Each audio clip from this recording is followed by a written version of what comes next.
Episodio 25, análisis conceptual. Como vimos antes, analizamos la dialéctica y pasamos por el marxismo, después por Hegel, por Sócrates, por la hermenéutica y luego por todas estas aplicaciones que se da a la dialéctica en el enfoque filosófico como método filosófico de investigación.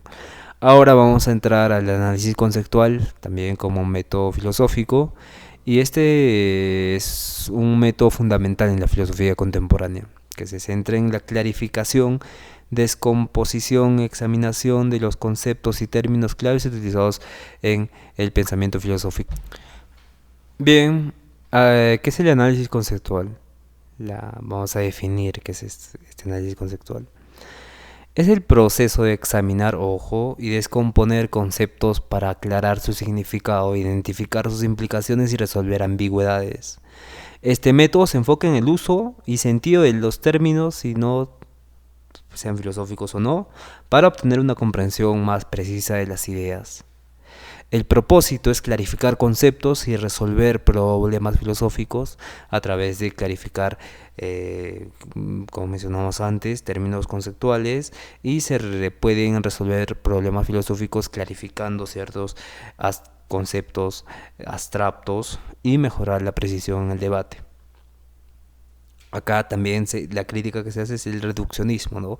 Se puede aplicar un reduccionismo a una abstracción tan grande como el pensamiento de Hegel, a simplemente, o a la categoría, como mucho se hace, la categoría del imperativo categórico de Kant, diciendo que ese es el único fundamento para su ética. Y podemos ver que nos habla mucho más en la crítica de la razón práctica. Pero vamos a hablar sobre la escuela analítica, y el análisis conceptual se desarrolló entre la tradición analítica filosófica en el siglo XX. Filósofos como Bertrand Russell y Ludwig Wittgenstein sentaron las bases para este enfoque. Wittgenstein, en su obra Tratados los Filosóficos, comenzó a examinar el lenguaje y cómo representaba la realidad y cómo los conceptos se relacionaban con el mundo. En las investigaciones filosóficas profundiza el uso del lenguaje en el contexto específico.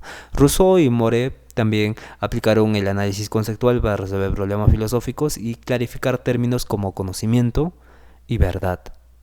Entonces, el examen de componentes, al analizar los componentes de un concepto para entender su estructura y cómo se relacionan entre sí, es fundamental. Y también ejemplos y contraejemplos. Utiliza el análisis conceptual, donde utilizar ejemplos y contraejemplos para determinar los límites y también las aplicaciones del concepto. Establece también definiciones precisas para términos filosóficos y científicos para evitar ambigüedades. Y también usa el análisis de uso, que es examinar cómo se usan los conceptos en diferentes contextos para comprender mejor su significado. Piaget, en el pensamiento latinoamericano, ha tenido mucha influencia y se ha puesto como meta-Piaget, han creado nuevos términos, apusofía. Entonces, el análisis filosófico, el análisis conceptual es importante para delimitar los conceptos también, que nos puede llevar a un reduccionismo, pero no nos va a permitir hablar, por ejemplo, en el sentido amplio. Por ejemplo, podemos hablar la dialéctica hegeliana, cómo se relaciona con la economía, sí, pero no le vamos a agregar todo el contenido abstracto, la metafísica hegeliana, a la moneda, por ejemplo, el sol peruano, ¿no? Y se necesita clarificar conceptos para resolver también paradojas, porque el análisis conceptual resuelve paradojas y problemas que surgen de conceptos mal entendidos o mal utilizados también. Eso genera paradojas, pero el análisis filosófico, el análisis conceptual, hace que no sean mal utilizados los conceptos filosóficos. Y también para problemas en debates y diálogos, ¿no? Facilita el debate filosófico mediante la clarificación de conceptos y la resolución de malentendidos. En la filosofía del lenguaje, el análisis conceptual se utiliza para entender cómo el lenguaje representa conceptos y cómo se comunican significados. ¿No? El análisis conceptual se utiliza para entender como el lenguaje mismo, por ejemplo, nosotros no tenemos la noción muchos de que el concepto de las palabras en alemán tienen otro significado. Espíritu en, en otro país, en Alemania en este caso, se refiere al espíritu del pueblo, esa vida del pueblo, esa espiritualidad histórica, tradicional que ha tenido un pueblo, el pueblo de esa zona. Pero nosotros en el contexto más centroamericano, nosotros vemos el espíritu como aquella representación de algo mucho más vivo, de algo mucho más independiente. Y es algo, porque espíritu para ellos es algo que está relacionado, es algo completamente unido con ellos y con su historia. Pero espíritu acá parece que es algo, y bueno, no acá, no en varios aspectos, en parte de la Tierra, el espíritu es algo externo. Y la comprensión de esta filosofía del lenguaje, ya vamos a dar otro ejemplo, ya. Em, ya digamos, yo creo una palabra que se va a llamar introvisión. Introvisión. Este concepto se desarrolla con la mayéutica socrática, el casillero vacío, que genera un vacío existencial, y ese vacío existencial se autogenera con la conciencia. Pero ese concepto que yo he dado ahora, aquí, en este momento, al traducirlo a otro idioma, va a ser muy diferente. Los términos, las palabras, y se va a interpretar de forma diferente. Y si ahora, con el paso de la historia, se va a hablar en diferentes países, en diferentes idiomas, aquel concepto que he dicho, se va a perder la esencia. Y van a ser conceptos súper diferentes. Y por eso el análisis conceptual es importante para la interpretación de textos, delimitar los conceptos que se quieren decir, y por eso es muy importante el análisis conceptual en la filosofía. Bien, también tenemos, bueno, ya hablamos de la comprensión del significado, ¿no? El análisis conceptual se utiliza para entender cómo el lenguaje representa conceptos y cómo se comunican significados. En la moral y la ética también hay la clarificación de valores. En la ética, el análisis conceptual ayuda a clarificar términos como justicia, derechos y moralidad, permitiendo debates más precisos sobre cuestiones éticas, ¿no? No es lo mismo hablar de justicia en términos jurídicos que hablar de justicia en el ámbito de Platón, o hablar de justicia en el ámbito de la escolástica. O igual con derechos, los derechos también, no es lo mismo hablar de derechos actuales, actualmente, y derechos en la Edad Media, porque ahí se dividían en dos, los derechos seculares y los derechos papales, ¿no? Y es muy importante este análisis conceptual. En la metafísica, la resolución de problemas metafísicos se da siempre con este análisis conceptual, donde aborda problemas como la naturaleza de la existencia y la identidad al examinar los conceptos involucrados. Las críticas y las limitaciones del análisis conceptual es que se reduce mucho, ahí existe un reduccionismo. Algunos críticos argumentan que el análisis conceptual puede ser demasiado reductivo y no abordar adecuadamente la complejidad de los procesos filosóficos, como les mencionaba antes, y la falta de contexto histórico también es importante. Otros sostienen que el análisis conceptual puede ignorar el contexto histórico-cultural en el que los conceptos se han desarrollado. Y las limitaciones que tiene el análisis conceptual es que son abstractos, son conceptos abstractos. Entonces el análisis conceptual puede centrarse demasiado en conceptos abstractos sin considerar las implicaciones prácticas y empíricas de la filosofía, o en este caso de los conceptos que se quieren clarificar. Bien, vamos a dar un breve repaso hasta acá para pasar al siguiente segmento, que es la definición y propósitos del análisis conceptual. Esta introducción sirve, aunque tiene sus críticas, el análisis conceptual, limitaciones también. El análisis conceptual sigue siendo una herramienta valiosa en la filosofía contemporánea para abordar cuestiones fundamentales sobre el significado, la aplicación de los conceptos y más. Pero vamos a definir ahora, a entrar a profundidad sobre el análisis conceptual, definiendo que el análisis conceptual es el método filosófico que se enfoca en la clarificación, descomposición de conceptos y términos. El objetivo es entender y aclarar el significado de los conceptos utilizando el discurso filosófico. científico y cotidiano, resolviendo ambigüedades y confusiones que puedan surgir en su uso. El objetivo es, a través de este método, obtener una comprensión precisa y clara de los conceptos, lo cual es fundamental para resolver y crear nuevos problemas filosóficos y facilitar debates significativos y tener una amplio desarrollo de la filosofía, como también de varias ciencias, ¿no? Todas las ciencias tienen ese lenguaje técnico, un lenguaje propio de la ciencia, y tienen también este análisis conceptual, donde delimitan qué términos son de esta rama de la ciencia y qué términos se relacionan, tienen el mismo nombre, pero tienen un límite, ponen un límite. Entonces, el propósito del análisis conceptual es la clarificación de conceptos. Puede ayudar a definir términos y conceptos de manera precisa para evitar ambigüedades, por ejemplo, clarificar qué se entiende por conocimiento o justicia, como mencionamos antes. Identifica también ambigüedades. Entiéndase ambigüedades como el uso de conceptos, permitiendo el uso más claro y distinto de las estructuras. Las ambigüedades son estos dos conceptos que pueden tener el mismo significado, pero son diferentes y se hablan en diferentes contextos y en diferentes ciencias. Vamos a hablar ahora de la descomposición de problemas. Se descomponen problemas, conceptos complejos en sus componentes fundamentales para entender mejor los problemas filosóficos subyacentes. Por ejemplo, descomponer el concepto de libertad para entender sus diferentes dimensiones y cómo se relacionan con otras ideas como la autonomía o la coacción. Tenemos que descomponer el concepto de libertad. Entonces vamos a ir por toda la historia y vamos a ver en qué momento se dijeron libertad, y aparte de eso vamos a ver también el contexto, y aparte de eso vamos a ver el significado que se le atribuyeron, y vamos a ver los orígenes de ese concepto de libertad. También sirve para la solución de paradojas, donde, por ejemplo, clarificar las paradojas en torno a la identidad personal o al tiempo. Hay muchas teorías que hablan del tiempo, pero la que más predomina es la teoría de la física, porque es demostrable, es replicable y es verificable también.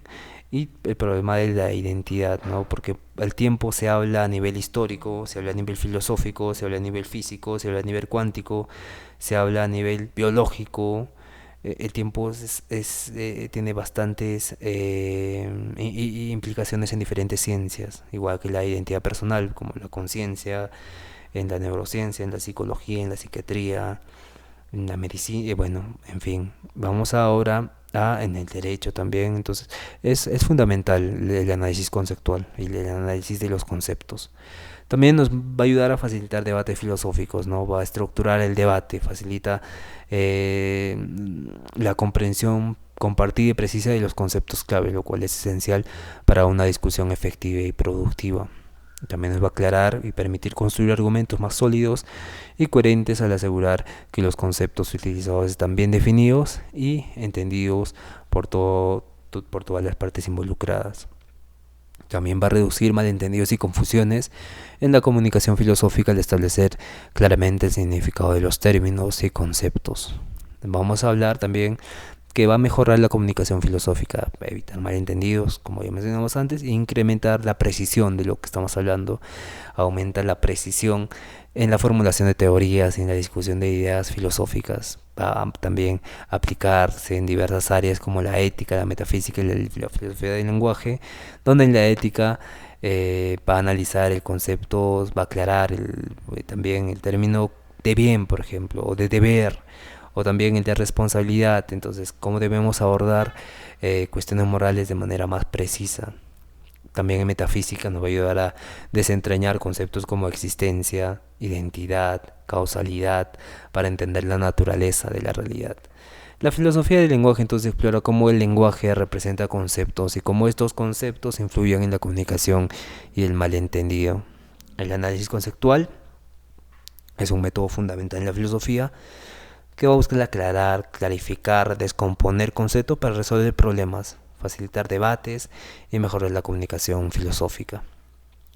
Ahora vamos a entrar en el uso del análisis conceptual para clarificar conceptos y argumentos filosóficos. El primer clarificador de conceptos es la descomposición. ¿Qué nos referimos con eso? Dividir conceptos complejos. Entonces el análisis conceptual descompone conceptos complejos en sus componentes básicos para entender mejor su estructura. Por ejemplo, el concepto de libertad se va a descomponer en libertad negativa, ausencia de restricciones, que significa libertad positiva, capacidad para actuar de acuerdo con una voluntad propia, así sucesivamente, y nos va a dar una definición precisa, va a establecer definiciones, por ejemplo, va a aclarar qué se entiende por justicia, un contexto específico, diferenciando entre justicia distributiva, distribución equitativa de bienes, o justicia retributiva, castigo proporcional al delito. Entonces busca establecer definiciones precisas para evitar ambigüedades, para que se hable de justicia retributiva o distributiva si fueran lo mismo. Entonces va a hacer ese trabajo, el análisis conceptual. También tenemos que hablar de la definición precisa. El método busca establecer definiciones precisas para evitar ambigüedades, como también vamos a entrar otra vez con el término justicia. El término justicia se utiliza a nivel jurista para determinar la justicia distributiva de la justicia retributiva. Entonces tenemos que tener esta precisión al hablar para también detectar ambigüedades, por ejemplo en debates sobre la responsabilidad. El análisis conceptual puede distinguir entre responsabilidad moral, que es un deber ético, y responsabilidad legal, o sea, que es un código penal. Y aquí se separa la ética y la política, ¿no? Cuando hablamos de responsabilidad, hay responsabilidad moral y responsabilidad legal.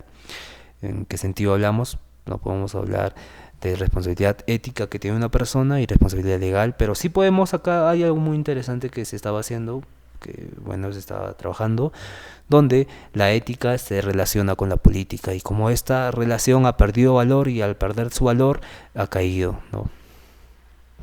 También tenemos que hablar del uso de ejemplos y contraejemplos. Por ejemplo, para aclarar el concepto de conocimiento se puede considerar ejemplos como conocimiento científico o contraejemplos como creencias infundadas. Y también nos va a ayudar a estructurar argumentos, va a descomponer estos argumentos filosóficos en sus premisas y conclusiones para examinar su validez. Por ejemplo, el argumento de si algo es meramente correcto, entonces debe ser universal. Esto se puede analizar desglosando las premisas de universalidad y su implicancia en cosas concretas. Si algo particular es moralmente correcto, entonces debe ser universalizable. Estamos hablando de una premisa, ¿no?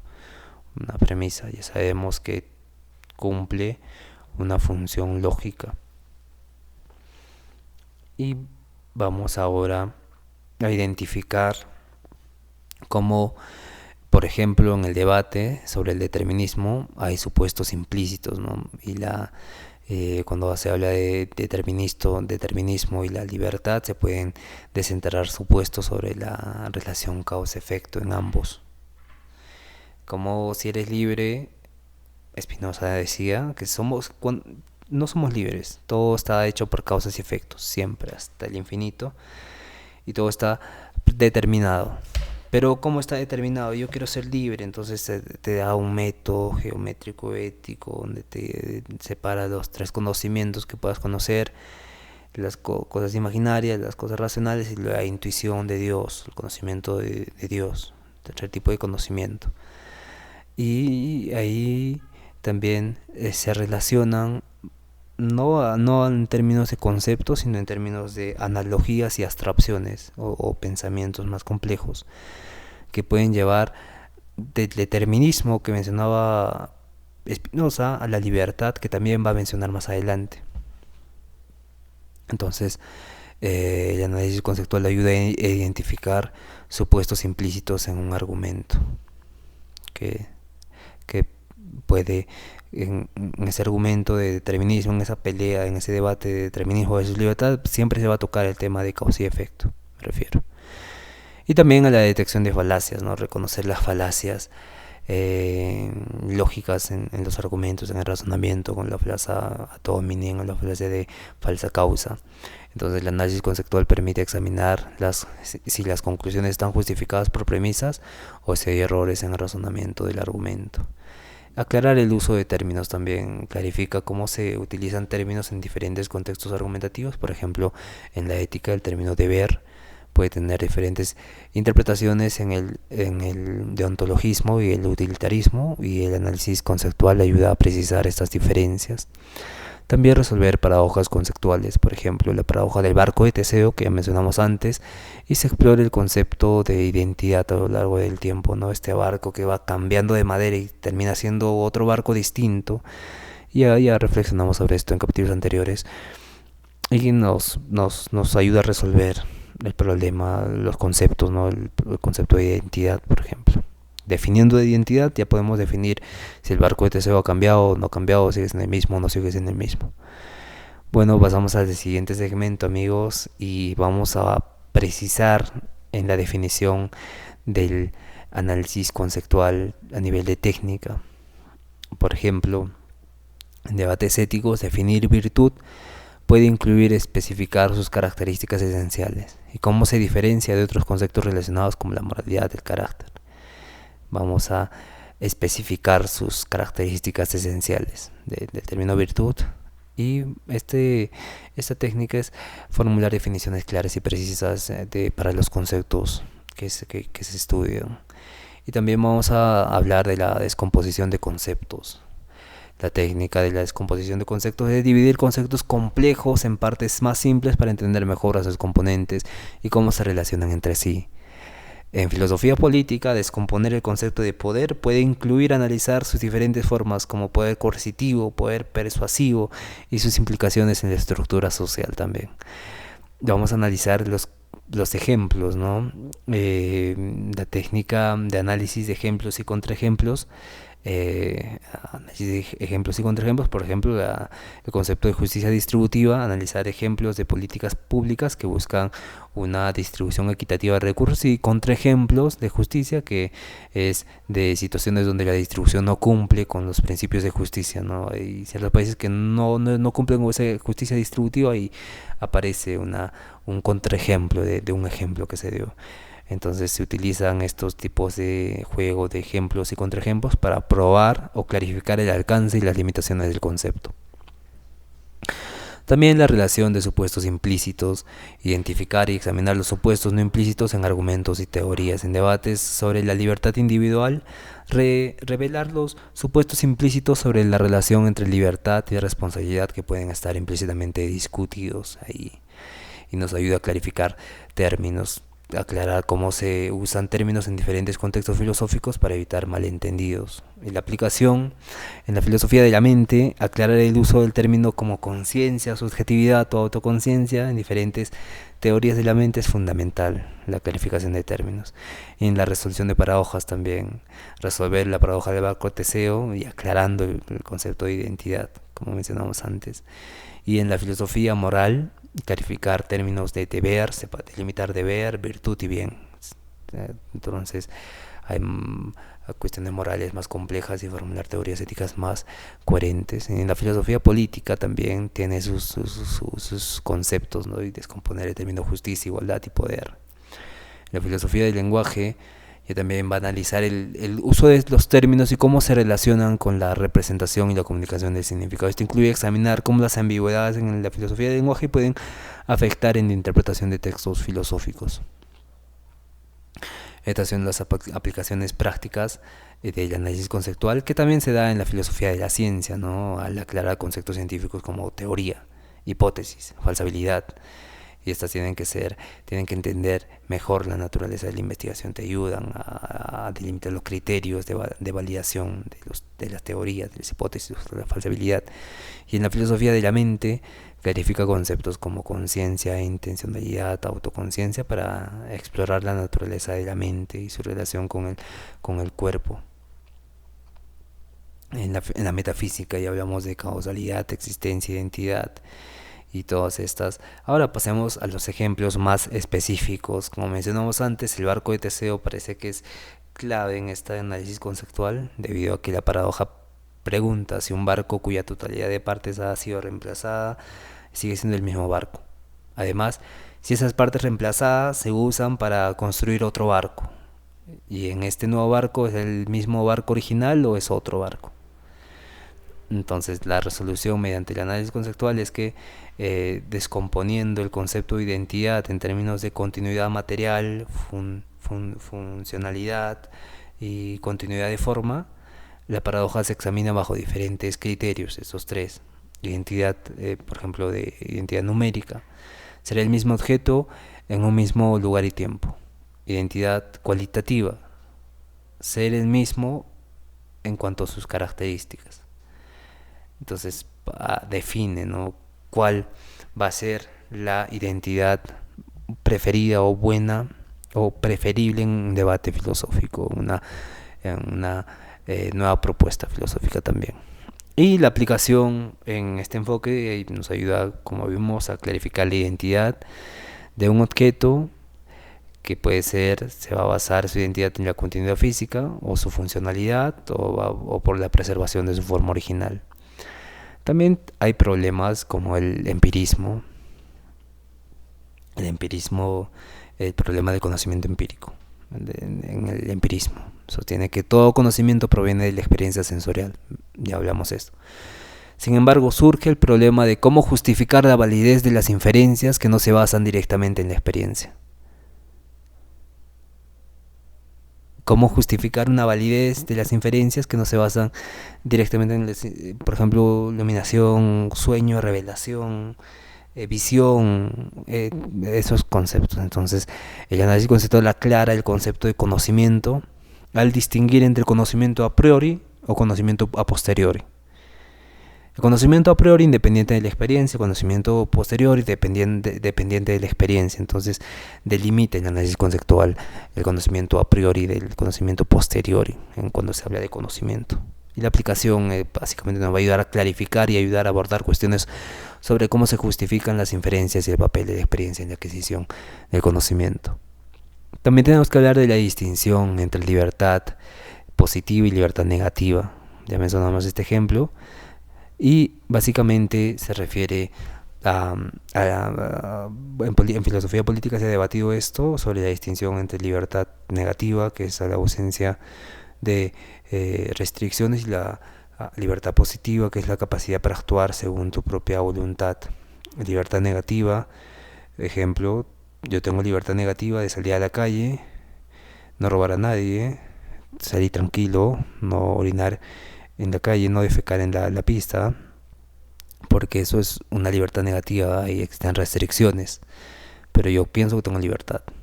Y la libertad positiva, actuar según mi propia voluntad. Yo salgo, hago lo que considero que libremente puedo hacer, y eso es libertad también. Entonces, ¿cómo se deben ser entendidas y aplicadas estas formas de libertad? ¿En qué contextos? En qué diálogos, en qué reflexiones, en qué soluciones a problemas se deben tocar estos dos tipos de libertad. Entonces, la descomposición del concepto libertad descompone la libertad en sus dimensiones negativa y positiva, aclarando sus diferencias y relaciones. Esto permite entender mejor cómo se puede aplicar estas libertades en la formulación de políticas y en la evaluación de justicia social. Ayuda a desarrollar teorías políticas que reconozcan la importancia de ambos tipos de libertad y su implicación en la vida individual y social. También tenemos que hablar del problema del escepticismo epistemológico. El escepticismo epistemológico cuestiona si es posible tener un conocimiento verdadero debido a la posibilidad de un error o la falta de certeza absoluta. Ya hablamos del escepticismo, ¿no? Si hay 1% de probabilidad de que no sea cierto, de posibilidad de que tenga un error, entonces no es un conocimiento absoluto verdadero. Hablamos sobre el escepticismo y básicamente es el análisis conceptual aclarando el concepto de justificación del conocimiento. Se examinan diferentes teorías de justificación como el fundacionismo, el coherencismo, y cómo estas abordan el escepticismo, ¿no? Y hablamos que el escepticismo es que si existe un 1% de que eso no sea falso, entonces lo descarto. Entonces la aplicación para esto es proporcionar una base para desarrollar teorías de conocimiento que aborden los desafíos del escepticismo, así clarificando que se refieren para que una creencia sea justificada, ¿no? Clarificando términos para que las creencias sean justificadas y aborden desafíos escépticos, analizando el análisis conceptual como método filosófico. Tenemos que entender la distinción entre deontología y utilitarismo, como ya hablamos en la ética sobre esto. Pero la ética deontológica y la ética utilitarista ofrecen enfoques diferentes sobre cómo determinar qué acciones son moralmente correctas. La deontología se enfoca en el deber y las reglas, mientras que el utilitarismo se enfoca en las consecuencias y la maximización del bien. El análisis conceptual entonces descompone estas teorías en sus principios fundamentales y criterios de evaluación, clarifica cada teoría abordando conceptos como deber, consecuencia, bienestar en el enfoque deontológico y el enfoque utilitario para delimitar a qué se refiere en ese contexto y facilita la comparación y evaluación de estos enfoques diferentes, ayudando a entender sus fortalezas y limitaciones en la toma de decisiones morales. Vamos a dar un breve repaso. Entonces, el análisis conceptual ofrece una metodología poderosa para resolver problemas filosóficos al clarificar conceptos, descomponer problemas complejos y proporcionar una base para una discusión precisa y coherente. A través de la definición precisa y descomposición, como vimos, el análisis de ejemplos y revelaciones de supuestos, entonces el análisis conceptual contribuye a una comprensión profunda y efectiva de cuestiones filosóficas fundamentales. Con esto acabamos, queridos amigos, y nos vemos en el episodio número 26, metodología comparativa. Este método vamos a iniciarlo en el próximo día y muchas gracias a todos por estar presentes.